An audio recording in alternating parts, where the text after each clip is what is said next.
بسم الله الرحمن الرحيم.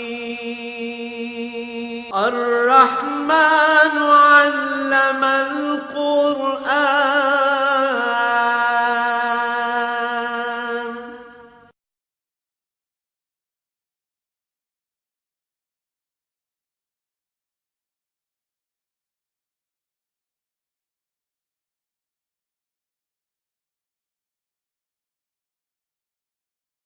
الحمد لله رب العالمين والصلاة والسلام على حبيبه محمد وآله وصحبه أجمعين.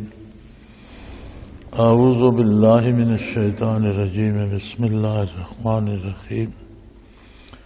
واعلموا أنما غنمتم من شيء فأن لله خمسه وللرسول ولذي القربى واليتامى والمساكين وابن السبيل إن كنتم آمنتم بالله وما أنزلنا على عبدنا يوم الفرقان يوم التقى الجمعان والله على كل شيء قدير. اللهم سبحانك لا علم لنا إلا ما علمتنا إنك أنت العليم الحكيم. مولاي صل وسلم دائما أبدا على حبيبك خير الخلق كلهم. وَاعْلَمُوا أَنَّمَا غَنِمْتُم مِّن شَيْءٍ فَأَنَّ لِلَّهِ خُمُسَهُ وَلِلرَّسُولِ وَلِذِي الْقُرْبَى وَالْيَتَامَى وَالْمَسَاكِينِ وَابْنِ السَّبِيلِ. فرمایا اچھی طرح جان لو کہ جو چیز بطور غنیمت تم کو حاصل ہو تو اس کا 5واں حصہ اللہ کا ہے، اور اللہ کے پیغمبر صلی اللہ علیہ وآلہ وسلم کا، اور قرابت داروں کے لیے، اور یتیموں کے لیے، اور مسکینوں کے لیے، اور مسافروں کے لیے ہے. ان کنتم آمنتم باللہ، اگر تم اللہ پر ایمان رکھتے ہو. وما انزلنا علی عبدنا یوم الفرقان، اور ہم نے اپنے بندے پر حق و باطل میں فرق کرنے کے دن نازل فرمایا کہ دونوں جماعتیں مقابل ہوئی تھیں. واللہ علی کل شیء قدیر، اور اللہ ہر چیز پر قادر ہے. حضور اکرم صلی اللہ علیہ وآلہ وسلم سے پہلے تمام امتوں میں جہاد تو فرض رہا، لیکن جب کفار کو شکست ہوتی ہے، شکست خوردہ لشکر جو کچھ میدان میں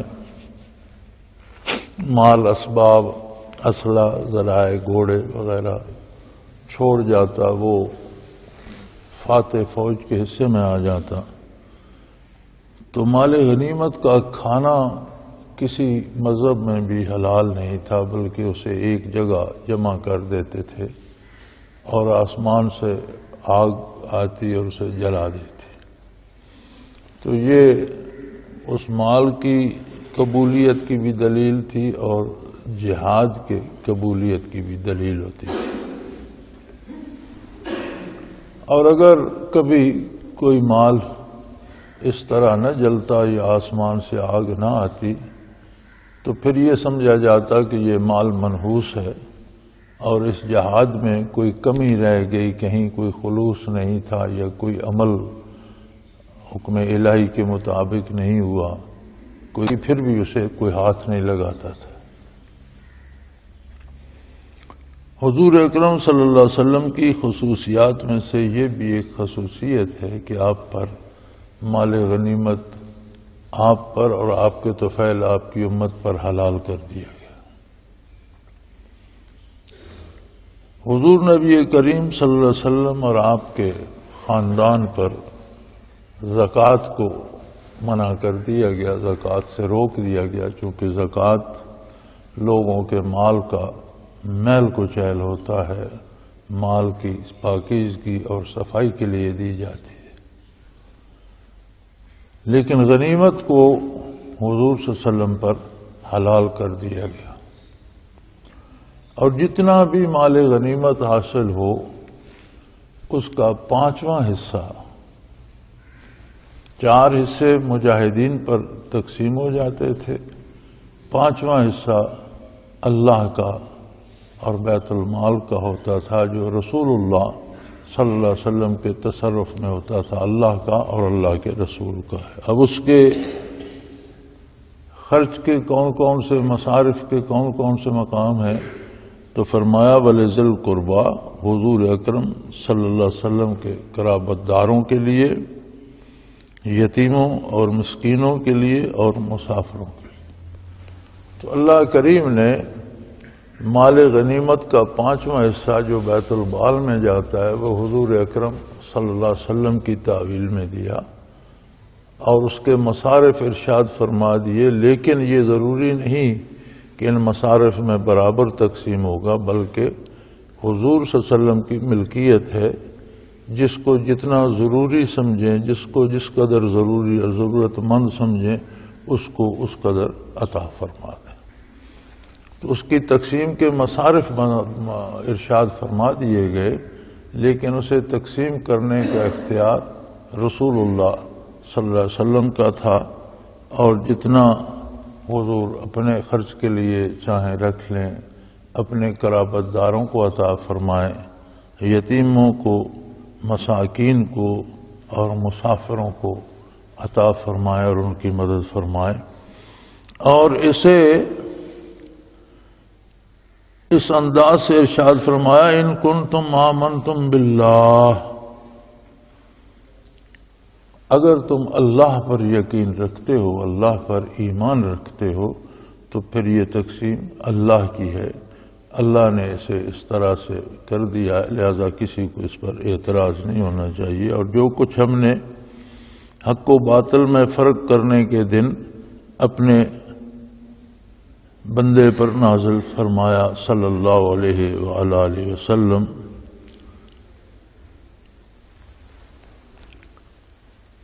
حضور اکرم صلی اللہ علیہ وسلم کی بعثت کے بعد معرکہ بدر کو اللہ نے یوم الفرقان کہا ہے، یعنی معرکہ بدر نے حق و باطل میں، مومن و کافر میں، سچ اور جھوٹ میں تفریق پیدا کر دی، امتیاز پیدا کر دیا۔ یہ تاریخ انسانی کا ایک عجیب معرکہ ہے، جس کی تاریخ بڑی عجیب ہے کہ اہل مکہ نے پورے مکہ میں چندہ کیا اور ایک تجارتی قافلہ بھیجا، جس کا مقصد یہ تھا کہ جو کچھ یہ قافلہ کما کر لائے گا اس سے جنگی تیاریاں کر کے مسلمانوں کے خلاف جنگ کی جائے گی اور مدینہ منورہ اور اس کے رہنے والوں کو نیست و نابود کر دیا جائے گا۔ جب وہ قافلہ اپنا تجارتی مال اسباب بیچ کر، خرید کر، تجارت کر کے واپس ہو رہا تھا تو مسلمانوں کو اطلاع ملی، ہوں یاد آئے نا، کمال ہے، اج بھی ویلے تو یاد آئے۔ تو مسلمانوں نے اس قافلے کا راستہ روکنے کا ارادہ فرمایا، حضور اکرم صلی اللہ علیہ وسلم بنفس نفیس تشریف لے گئے۔ اب عجیب بات ہے، قدرت کے اپنے کام ہیں اور اللہ کریم اس دار دنیا میں، عالم اسباب میں مسبب الاسباب بھی خود ہے، اسباب بھی پیدا فرما دیتا ہے، ترک سبب نہیں فرماتا، اسباب پیدا فرما دیتا ہے۔ تو عجیب سبب پیدا ہوا کہ ادھر مکہ والوں کو بھی اطلاع ہو گئی کہ مسلمان کافرے کا راستہ روکیں، چنانچہ انہوں نے بڑا شور کیا، اکٹھے ہوئے اور 1000 کا لشکر جرار، بڑے بڑے چیدہ سردار اور بڑے بڑے لڑاکا نوجوان اور اسلحہ اور خوراک اور سواریاں، اونٹ اور گھوڑے لے کر وہ قافلے کو بچانے کے لیے چل پڑے۔ تو ایک عجیب منظر بن گیا کہ مسلمان بدر میں پہنچے تو بدر سے 2.5-3 میل نیچے کی سمندر کی طرف سمندر کے ساحل کے کنارے قافلہ جا رہا تھا۔ بدر کے میدان کے دوسرے کنارے پر مشرکین مکہ پہنچ گئے۔ اب ظاہر ہے قافلہ تو ایک سائیڈ سے گزر رہا تھا، وہ تو بچ کے نکل گیا۔ جب قافلہ نکل گیا تو مسلمانوں کی تیاری تو کسی لشکر سے لڑنے کے لیے نہیں تھی، اسلحہ بھی بہت کم تھا، سواریاں بھی نام کو تھیں، راشن بھی نہیں تھا، لڑنے کی کوئی ضرورت نہیں تھی۔ اور مشرکین مکہ کا مقصد تھا قافلے کو بچانا، ان کا مقصد پورا ہو گیا، قافلہ بچ کر نکل گیا۔ لڑائی کی ضرورت انہیں بھی اب نہیں تھی، انہیں واپس چلا جانا چاہیے تھا۔ لیکن اللہ کو منظور یہ تھا کہ حق و باطل کا فیصلہ ہو جائے۔ سو فرمایا اگر تم اس پر ایمان رکھتے ہو جو ہم نے اپنے بندے پہ اس دن، جو یوم الفرقان تھا، جس نے حق و باطل میں فرق کر دیا، چنانچہ مسلمان اور کافر ٹکرا گئے۔ عددی قوت بھی مسلمانوں کی بہت کم تھی، افرادی قوت بھی کم تھی، راشن بھی نہیں تھا، اسلحہ بھی نہیں تھا۔ کفار کے بڑے مشاق نوجوان اور بڑے بڑے سردار تھے مکے کے، اور بڑا اسلحہ بھی تھا، راشن بھی وافر تھا۔ لیکن جب مقابلہ ہوا تو انہیں نہ صرف شکست فاش ہوئی بلکہ چیدہ چوٹی کے 70 جنگجو میدان میں کھیت رہے، اور 70 نامور قید ہو گئے، اور لشکر تباہ و برباد ہو کر شکست کھا کر میدان سے بھاگ گیا۔ اور حق و باطل کا فرق ہر ایک کے لیے واضح ہو گیا۔ اللہ کریم نے اسے یوم فرقان ارشاد فرمایا ہے، اذ التقى الجمعان، جب دونوں جماعتیں مقابل ہوئی تھیں تو قدرت باری کا نظارہ ہر ایک نے کر لیا۔ واللہ علی کل شیء قدیر، کہ اللہ ہر چیز پہ قادر ہے۔ اس نے اسباب سے مالا مال اور بڑے متکبر اور مغرور اور بڑے جنگی ماہرین کے لشکر کو شکست فاش دی، اور نسبتاً افرادی قوت میں بھی کمزور، اسلحہ بھی کم، راشن بھی کم، لیکن چونکہ حق ساتھ تھا تو لشکر اسلام کو فتح ہوئی، اور وہ دن حق اور باطل کے درمیان فرق ظاہر کرنے کا دن تھا۔ اللہ ہر چیز پہ قادر ہے۔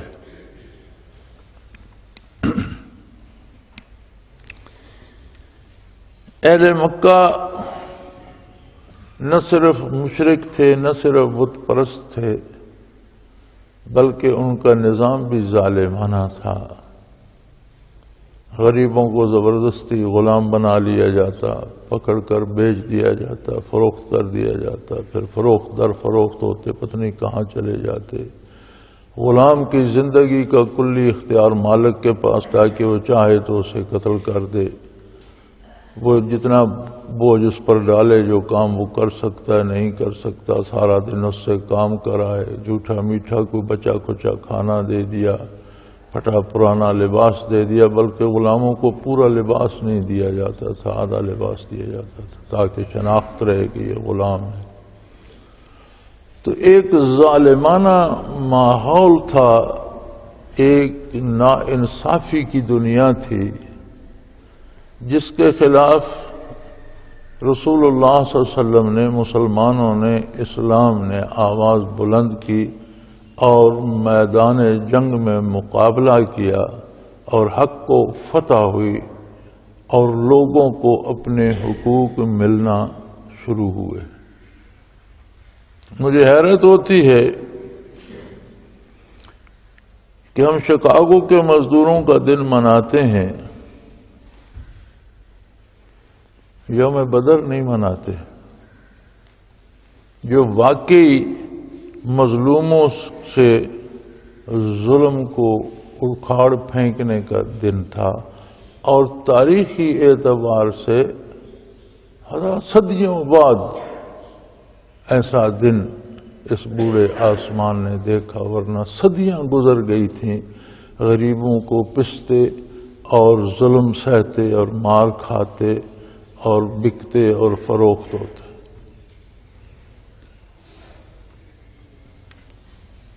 تو فرمایا اللہ ہر چیز پہ قادر ہے، جب وہ چاہتا ہے تو اسباب بھی پیدا کر دیتا ہے اور ان اسباب میں نتائج بھی پیدا کر دیتا ہے۔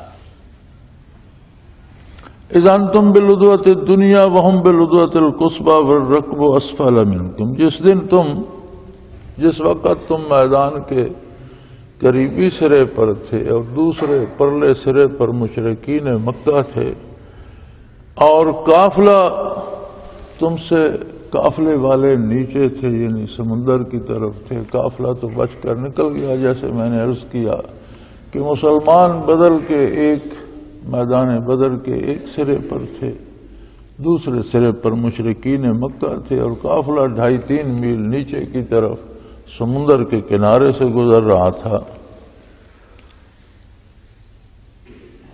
وَلَوْ تَوَعَدْتُمْ لَاخْتَلَفْتُمْ فِي الْمِيعَادِ، اگر تم کوئی بات طے کرتے تو وقت مقرر پر ضرور آگے پیچھے ہو جاتا۔ اگر یہ فیصلہ انسانی ہوتا، لوگوں کی آراء پہ ہوتا، تو شاید قافلہ پہلے نکل جاتا، مکے والے بعد میں پہنچتے، یا قافلے والے اور طرف سے نکل جاتے اور مسلمان کہیں اور پہنچتے، تو آگا پیچھا ہو سکتا تھا۔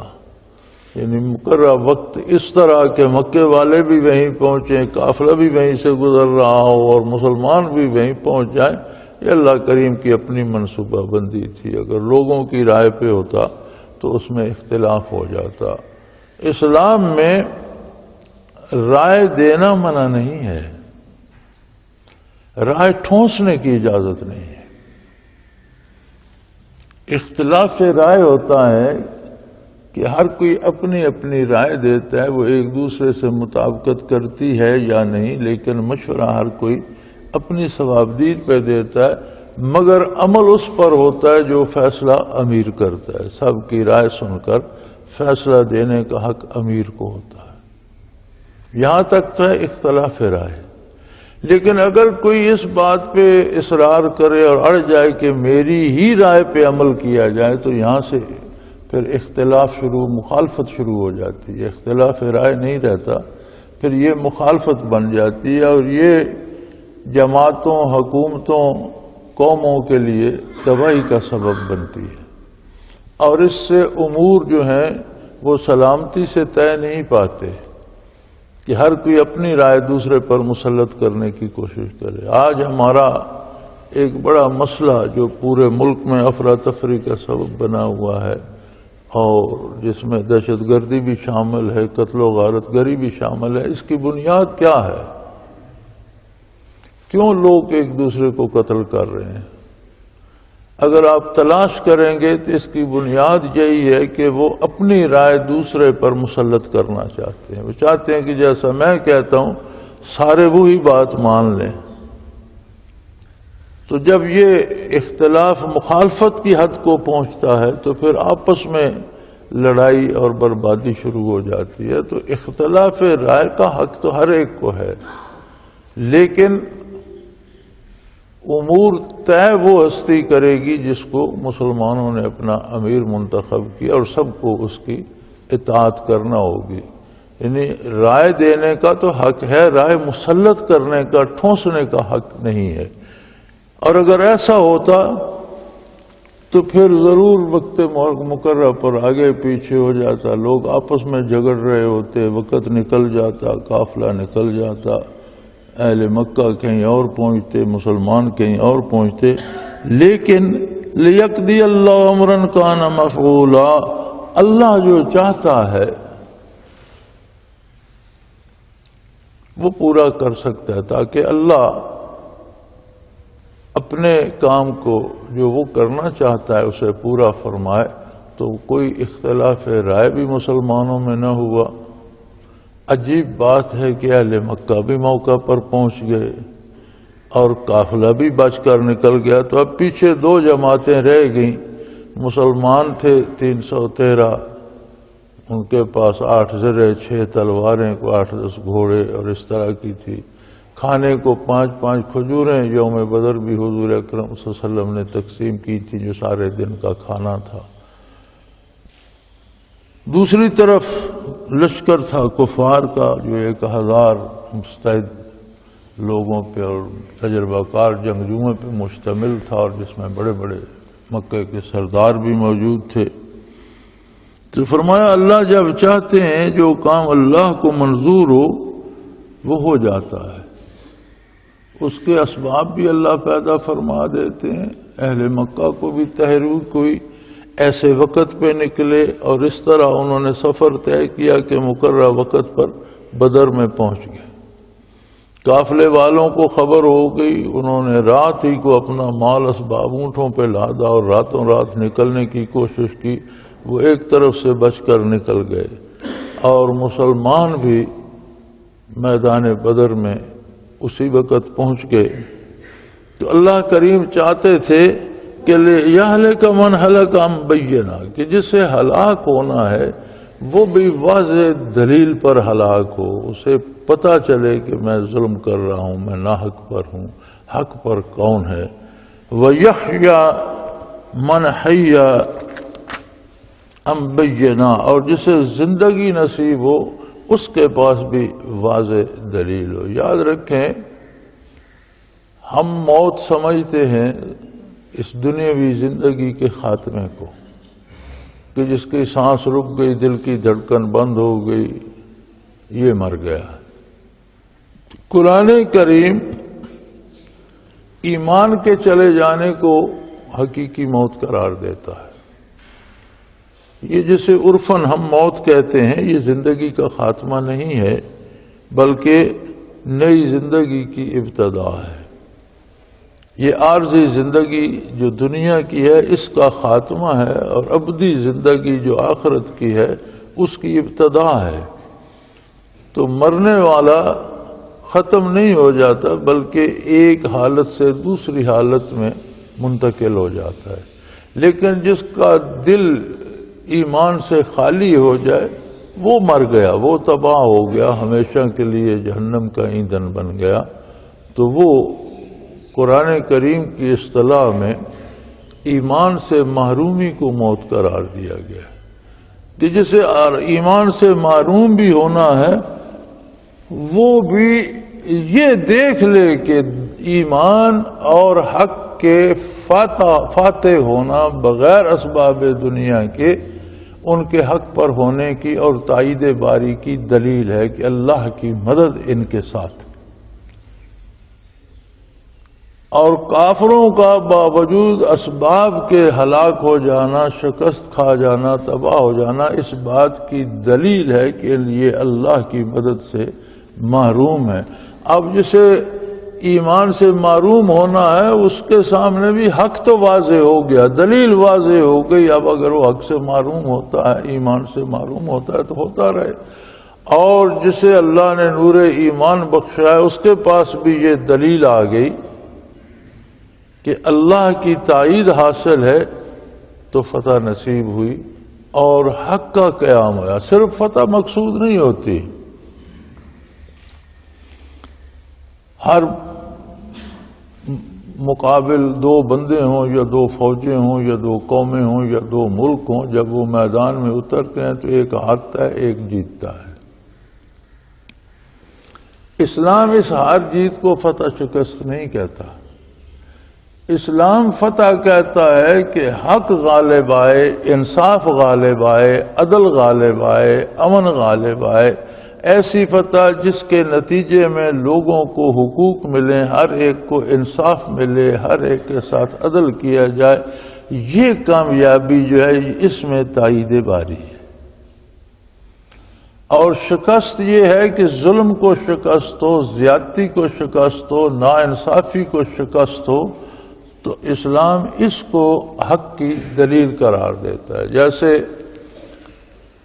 نبی کریم صلی اللہ علیہ وسلم ساری انسانیت کے لیے مبعوث ہوئے اور قیامت تک کے لوگوں کے لیے مبعوث ہوئے، گورے کالے، ہر طرح کے لوگ جو دنیا میں شمال جنوب مشرق مغرب میں جہاں تک انسانیت پھیلی ہوئی ہے وہاں تک کے لیے آپ صلی اللہ علیہ وسلم رسول مبعوث.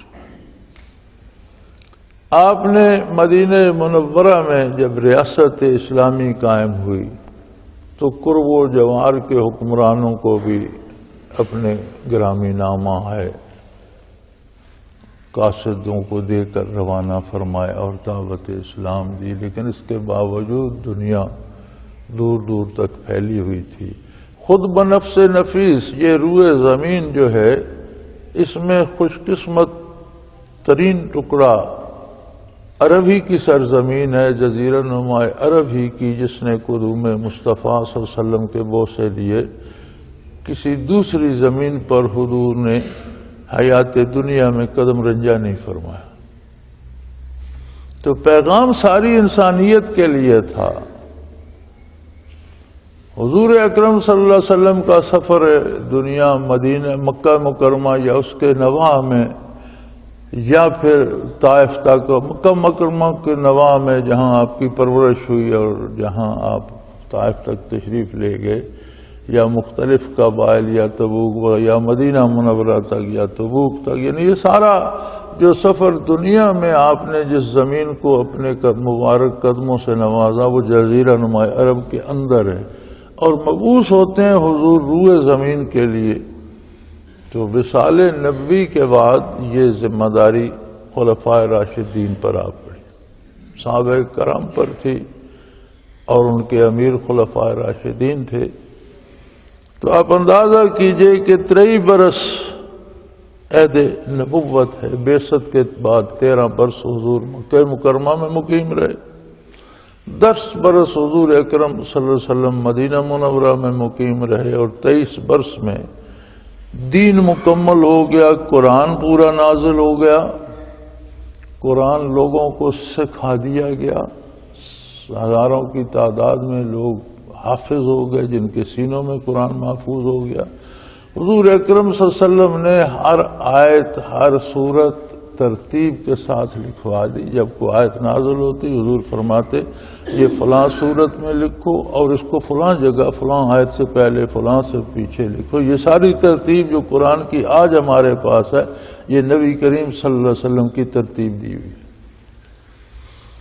قرآن مکمل ہو گیا، احکام دین حضور نے ان خوش نصیبوں کو جنہیں شرف صحابیت نصیب ہوا سکھا دیے، بلکہ 10 برس وہ لوگ عمل کرتے رہے، حضور مشاہدہ فرماتے رہے اور تصدیق فرماتے رہے کہ اس حکم کا یہی طریقہ اور اس پر ایسے ہی عمل ہوگا. دین مکمل ہو گیا، حضور دنیا سے پردہ فرما گئے. تو جزیرہ نما عرب کے باہر تو سارا روئے زمین پڑا تھا. وہ ذمہ داری خلفائے راشدین کو تفویض ہوئی، اور آپ تاریخ اٹھا کر دیکھیں وصال نبوی کے بعد ٹھیک 23 برسوں میں شمال سے جنوب اور مغرب سے مشرق تک پوری روئے زمین پر اسلام کا پیغام پہنچ چکا تھا.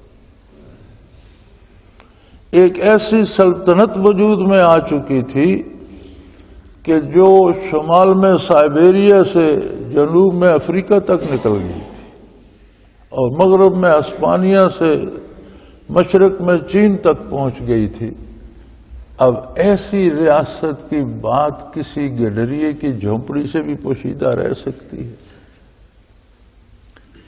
اور اتنی وسیع سلطنت کو خلفاء راشدین کے عہد میں جو فتح ہوئی، مورخ لکھتے ہیں کہ کسی بوڑھے کی آہ، کسی عورت کی چیخ اور کسی بچے کے آنسو دکھائی نہیں دیتے کہ فاتح لشکر نے کہیں زیادتی کی ہو، بلکہ غلاموں کو آزادی ملی، محکوموں کو آزادی ملی، مظلوموں کو انصاف ملا، اور جہاں تک لشکر اسلام گیا وہاں تک آبادی، عدل اور انصاف پھیلاتا چلا گیا. تو یہ دلیل ہے کہ تائید باری خلفائے راشدین کے ساتھ تھی، یعنی اسلام نے اس کو فتح قرار دیا ہے.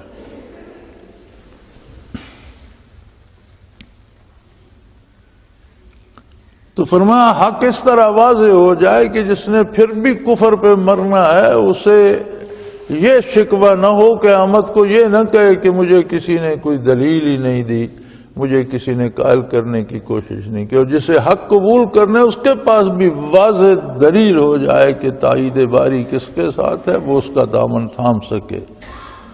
وَإِنَّ اللَّهَ لَسَمِيعٌ عَلِيمٌ، اور یقیناً اللہ سننے والے بھی ہیں اور جاننے والے بھی ہیں۔ سننا اس بات کا ہوتا ہے جو منہ سے نکلتی ہے،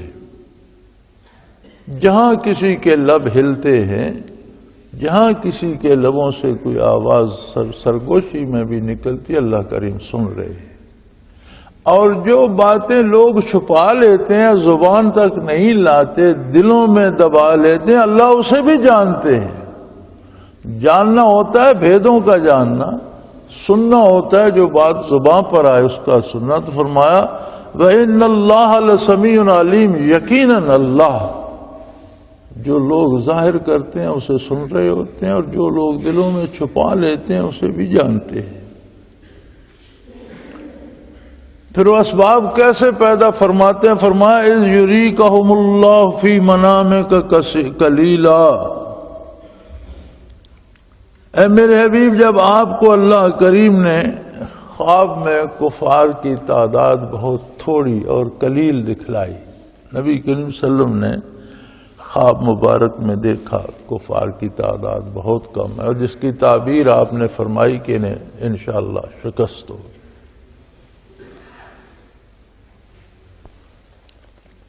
وَلَوْ أَرَاكُمْ كَثِيرًا لَفَشِلْتُمْ بَلْ تَنَازَعْتُمْ فِي الْأَمْرِ وَلَكِنَّ اللَّهَ سَلَمَ، اگر آپ انہیں زیادہ تعداد میں دیکھتے تو لوگوں میں اختلاف رائے پیدا ہو جاتا۔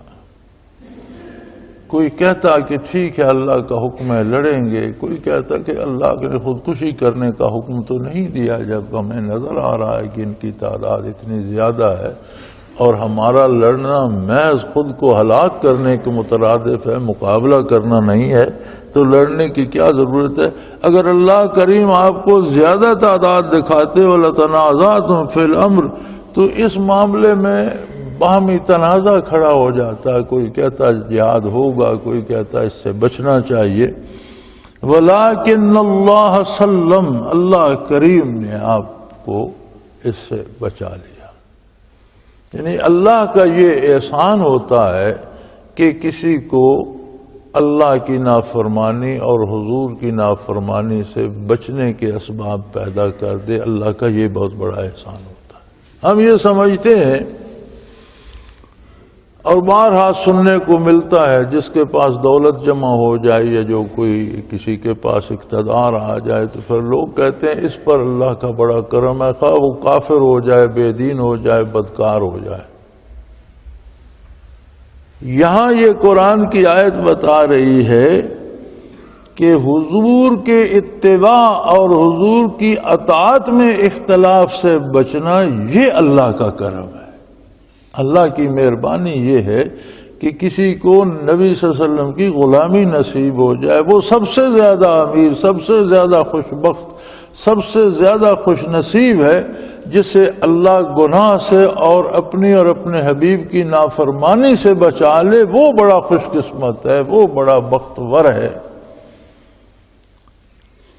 کہ اللہ نے وَلَكِنَّ اللَّهَ سَلَّمَ، اللہ نے مسلمانوں کو اس سے بچا لیا۔ اِنَّهُ عَلِيمٌ بِذَاتِ الصُّدُورِ، اس لیے کہ اللہ دلوں میں چھپے بھیدوں کو جانتا ہے، ان سے واقف ہے۔ وہ جانتا ہے کہ بشری کمزوریاں کیا ہیں۔ انسان کھرا بھی ہو، مخلص بھی ہو، پھر بھی انسان ہے۔ کہیں وہ مشکل دیکھے گا تو ڈر جائے گا، کہیں وہ اپنے سے زیادہ طاقت دیکھے گا تو اس سے بچنے کی کوشش کرے گا۔ یہ انسانی کمزوریاں ہیں۔ اب اللہ کریم چاہتے تھے کہ کفر کی جو بڑی سے بڑی طاقت ہے اس وقت روئے زمین پر، اسے پوری قوت شان و شوکت سے میدان میں لے آئے۔ مسلمانوں کے پاس طاقت کم ہے، وسائل کم ہیں، لیکن جو ہیں ان کو میدان میں لے آئے۔ اور اپنی تائید سے کفر کا غرور توڑ دے، کافروں کو شکست دے، اسلام کو غلبہ دے تاکہ حق واضح ہو جائے۔ تو فرمایا وہ دلوں کے بھید جانتا ہے، اس لیے اس نے ایسی کیفیت پیدا کر دی کہ اپنے نبی کو خواب میں کافروں کی تعداد بہت تھوڑی دکھائی، جس سے حضور نے یہ تعبیر فرمائی کہ یہ شکست کھائیں گے۔ حتیٰ کہ میدان بدر میں نبی کریم صلی اللہ علیہ وسلم نے نشان لگا کر یہ بتا دیا کہ فلاں کافر بھی قتل ہوگا، وہ اس جگہ گرے گا، فلاں قتل ہوگا، وہ اس جگہ گرے گا، فلاں قتل ہوگا، وہ اس جگہ گرے گا، اس طرح سے۔ اور جب معرکہ ختم ہوا تو بعین ہی جس طرح حضور نے فرمایا تھا وہی بڑے بڑے نامور لوگ انہی جگہ پر قتل ہوئے پڑے تھے۔ اذا یریکموہم اذ التقیتم فی اعینکم قلیلا، اور جب آپ کا مسلمانوں کے لشکر کا کافروں سے مقابلہ ہوا تو انہیں کافروں کی تعداد کم نظر آتی تھی۔ حضرت عبداللہ ابن مسعود فرماتے ہیں کہ میں نے اپنے ایک ساتھی سے کہا کہ مجھے لگتا ہے کہ یہ مشرکین مکہ کا لشکر جو ہے یہ شاید 90 لوگوں پر مشتمل ہوگا۔ تو انہوں نے کہا نہیں 90 نہیں، شاید 100 کے لگ بھگ تو ہوں گے، حالانکہ وہ 1000 کا لشکر جرار تھا اور یہ کھلی آنکھوں دیکھ رہے تھے۔ تو حضرت عبداللہ ابن مسعود رضی اللہ عنہ فرماتے ہیں کہ میں نے ساتھی سے کہا کہ 90 کے قریب تو یہ لوگ ہوں گے، اور مسلمان 313 تھے۔ تو اس نے کہا نہیں یار یہ 100 لگتے ہیں، 100 تو ہوں گے، حالانکہ وہ 1000 تھے۔ اذ یریکموہم اذ التقیتم فی اعینکم قلیلا، جب آپ کا مقابلہ ہوا تو مسلمانوں کی نظر میں کافروں کی تعداد کم نظر آتی تھی۔ ویقللکم فی اعینہم، اور انہیں مسلمانوں کی تعداد بہت تھوڑی نظر آتی تھی۔ بلکہ ابو جہل نے دیکھ کر کہا کہ یہ جو لوگ ہمارے مقابلے پر آئے ہیں یہ اتنے ہوں گے جتنے لوگ ایک اونٹ سے پیٹ بھر لیتے ہیں، اور عربوں کے نزدیک ایک معیار تھا کہ اگر اونٹ ذبح کیا جائے تو 100 آدمی اس سے کھانا کھا لیتا ہے۔ تو اس کا اندازہ بھی یہ تھا کہ یہ اتنے لوگ ہوں گے کہ ایک اونٹ سے شکم سیر ہو جائے، ان کا پیٹ بھر جائے۔ وَيُقَلِّلُكُمْ فِي أَعْيُنِهِمْ، اور کافروں کو مسلمانوں کی تعداد کم نظر آتی۔ وہ دلیری سے بڑے آ رہے تھے کہ مٹھی بھر ہے انہیں مسل دیں گے، اور مسلمان بھی دلیری سے بڑھ رہے تھے کہ یہ تو ہم سے بہت کم ہے۔ فرمایا ایسا کیوں ہوا؟ فرمایا لِيَقْضِيَ اللَّهُ أَمْرًا كَانَ مَفْعُولًا، تاکہ اللہ جو کام کرنا چاہتا ہے اسے کر ڈالے، اسے انجام تک پہنچا دے۔ تو ہم جو اسباب کے اسیر رہتے ہیں، اسباب اختیار کرنا ضروری ہے، ترک سبب کی اجازت نہیں ہے۔ دنیا عالم اسباب ہے اور اسباب اختیار کرنے چاہیے، لیکن بھروسہ اللہ پر ہونا چاہیے، بھروسہ اسباب پر نہیں کیا جا سکتا۔ اسباب فی ذات ہی مؤثر نہیں ہوتے، اسباب میں تاثیر بھی اللہ پیدا فرماتے ہیں۔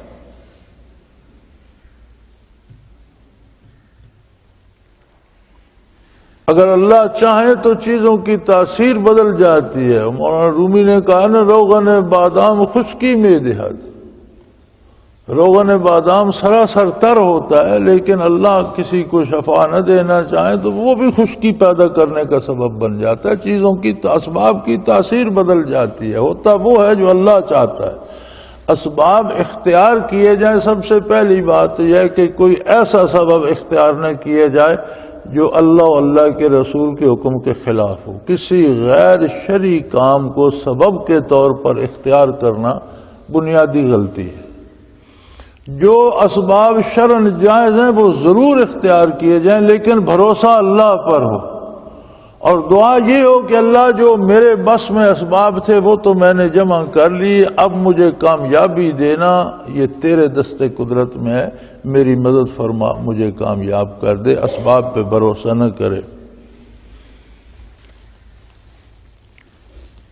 اور یہ سارے اسباب اس لیے پیدا فرمائے گئے کہ اللہ کریم جو چاہتے ہیں اسے کر ڈالے، یہ اس کی اپنی مرضی کہ اس نے 13 برس مسلمانوں کو اتنا پختہ کار بنا دیا کہ دنیا کا ہر ظلم وہ سہتے رہے، لیکن ہاتھ سے دامان رسالت جانے نہیں دی۔